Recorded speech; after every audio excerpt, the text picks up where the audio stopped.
Alright, friends. Alright, hello everyone, I'm back for my second video here. So this one, I took a poll on my Instagram to see what you guys wanted to see as far as my first official video here on YouTube. And you guys all voted for underappreciated, forgotten books.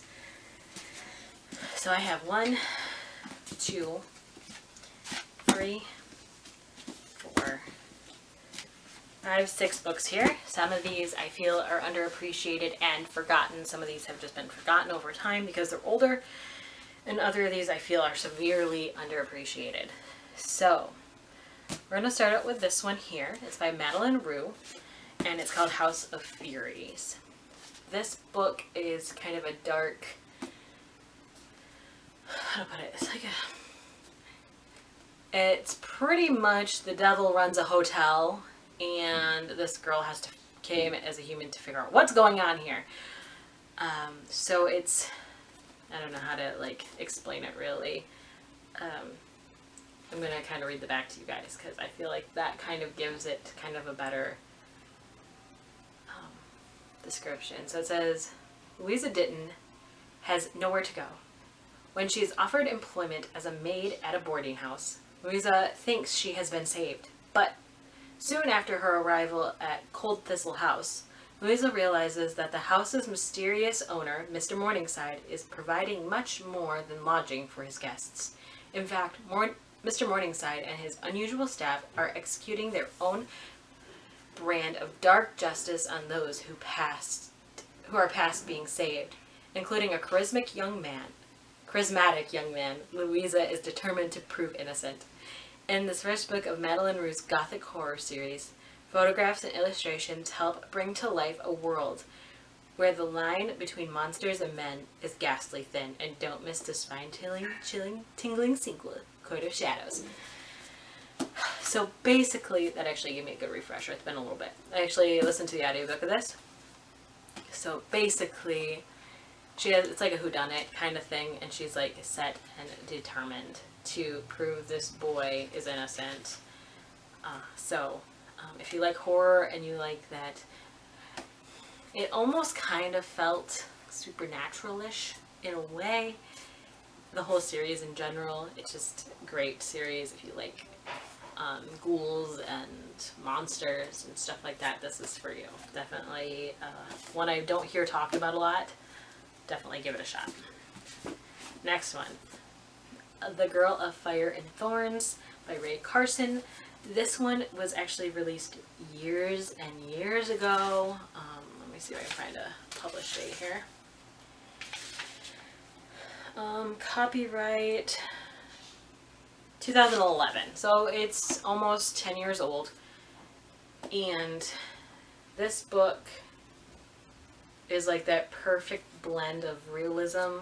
It's a made-up world, but has fantasy and realistic characteristics to it. It does touch on religion quite a bit, but a made-up religion, which actually has very close ties to religion in our world. But it has someone is given a gift and they have to figure out what God's will is for them, and the whole series is her figuring that out. So the character is very relatable as far as being a regular kind of girl who isn't amazingly beautiful. And if you're looking for a character who is like that, because there's not a lot of them in the world right now, I feel like this is for you. I can read the back for a little bit here, that way you guys get an idea of what it is. Once a century, a person is chosen for greatness. Elisa has always felt powerless, useless. Now, on her 16th birthday, she has become the secret wife of a handsome, worldly king. A king who needs her to be the chosen one, not a failure of a princess.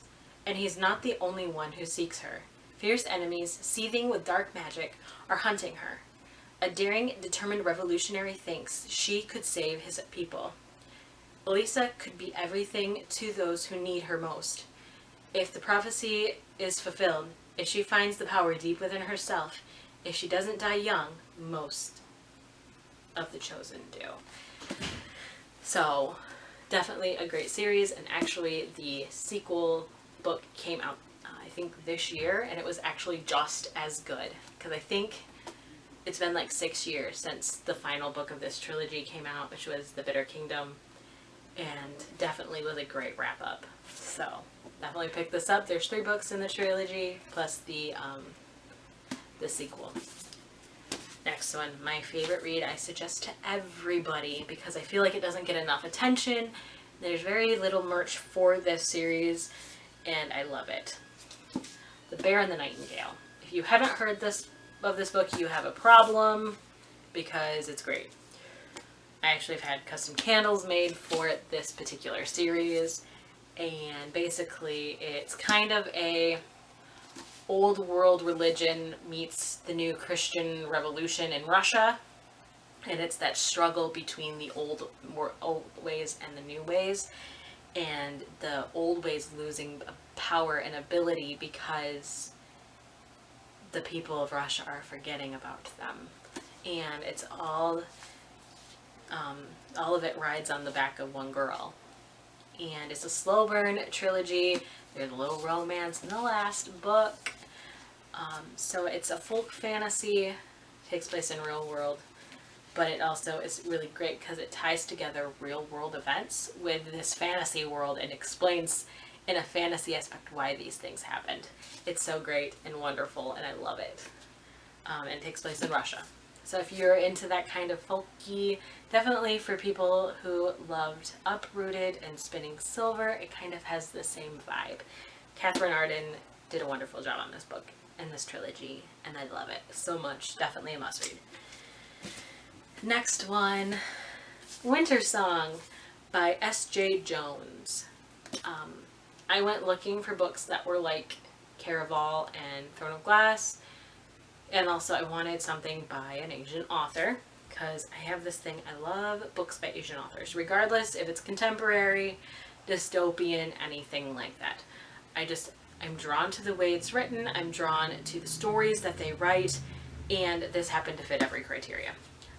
And also, it's about music, and it's kind of got a Beauty and the Beast, Phantom of the Opera, Labyrinth vibe because it talks about the Goblin King. So if you're a David Bowie fan, here's a story for you.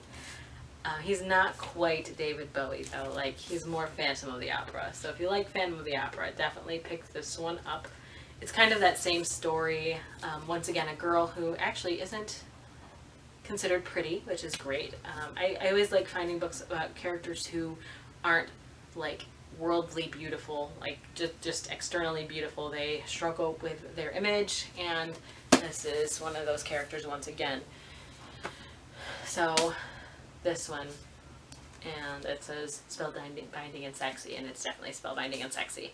I actually cried at the end of this book and sobbed like a baby in the end of the second one, which is, what's the second one? Winter Song and Shadow Song. Yeah. If you like music, Labyrinth, Phantom of the Opera, everything like that, pick that one up. Alright, so this one, The Bone Witch. I feel like no one talks about this book ever. I see occasional bookstagrammers talking about it. It's heavily forgotten, I feel. I think it's older as well. I just discovered it myself. Let me see here. Copyright date. Oh, it's actually not that old. It's from 2017. And it just doesn't get the hype I feel it should. The way it's written is kind of tough. Because it goes into it does like an intro section, and then it goes into the past. So it's like a present past kind of story. And it covers this story of this girl whose brother dies in the war. And everything kind of starts when she brings her brother back from the dead, and she finds out that she is a bone witch. And bone witches are like the most feared kind of witch in the world. I should say Asha, because they're not really witches. So she's a dark Asha, and so they call them bone witches. And so they can bring people back from the dead. They can bring things back from the dead. And so it kind of is her journey to prove herself through these books. Also has a kind of a slow burn romance kind of feel to it. And it's really a kind of a coming of age story as well as Tia, which is funny because my name is Tia, but hers is spelled different. Hers is spelled like tea, like the drink tea, and mine is TIA. It also kind of has an Asian vibe to it as well, though I also get some kind of Middle Eastern vibes in there as well. It's kind of it's very culturally diverse, I felt, as I was listening to it, because the names are very diverse in culture. So that's what's another really cool thing about this book. It's dark and it's beautiful, and definitely one for those who like that dark fantasy vibe as well. Love this book. And this one is just an author who I feel is severely underrated. Like, I hear people talk about her all the time, but I never see much merch made for her stuff. I'm wondering if that's because there's a copyright issue and that she just doesn't allow these things to be made, or what. But I would love merch made by this author, like for this author, because her writing has always really intrigued me. So I'm just going to touch on The Young Elites by Maria Liu. I've only read the first book in this series, but the story is intriguing. All of her stories are really intriguing. And I actually got her most recent release, which I'm really excited about because I had no idea it was about music. She's an auto-buy author for me, and so I didn't even pay attention to what the story was about. But I listened to a lot of my books because it's just easier for me to read on my way to work. I listened to The Young Elites, and I fell in love with that. I've also listened to Legend, which is a dystopian, post-apocalyptic America kind of story. So as I said, there are some books that kind of reach out past my normal preferences, and Maria Liu happens to be one of those authors. So she writes so many different stories, and I feel like she has a story for everyone. I haven't read Wildcard yet, or is it Warcross? I think it's Warcross. I haven't read Warcross yet, but I plan on it. So definitely take a look at her series. This one kind of feels like, it feels post-apocalyptic, but it also feels like fantasy world, not a real world kind of thing as well.